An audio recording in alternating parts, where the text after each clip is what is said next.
Sabi nga sa akin ni Jules, kukwento ko lang. Nagulat siya, nung probinsyano, halos wala akong oras. Kasi that time, honestly, nagpapatunay pa lang ako nun eh.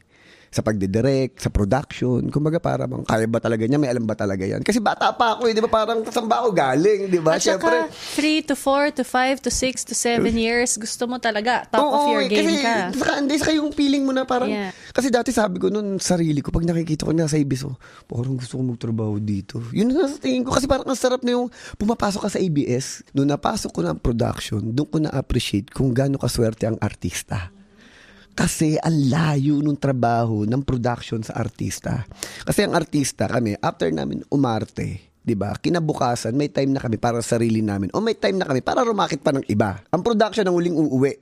Tapos sila rin kinabukasan ang unang-unang gigising para mag-prepare kung ano yung i-shoot kinabukasan. Magdamag yan, magbi-meeting yan. Sila rin yung magang-magang darating sa set kasi kailangan pagdating ng mga artista dapat naka-prepare na lahat. Pero nung nagbatang Quiapo na ako, sabi kong ganun, natuto na akong maglaan. Like kunyari sa mga ipik ko, sa mga ganyan. Dinededicate ko na yung mga Hindi kasi katulad dati. Hindi lahat ikaw. Oo, dati kasi nung nagpapatunay ako. Hindi yan. Ganito yan. Ako na yan. Wag na yan. Ako na. Kapag yung trabaho at pamilya mo ang inano mo, sabi ko, magkakaroon ka ng time.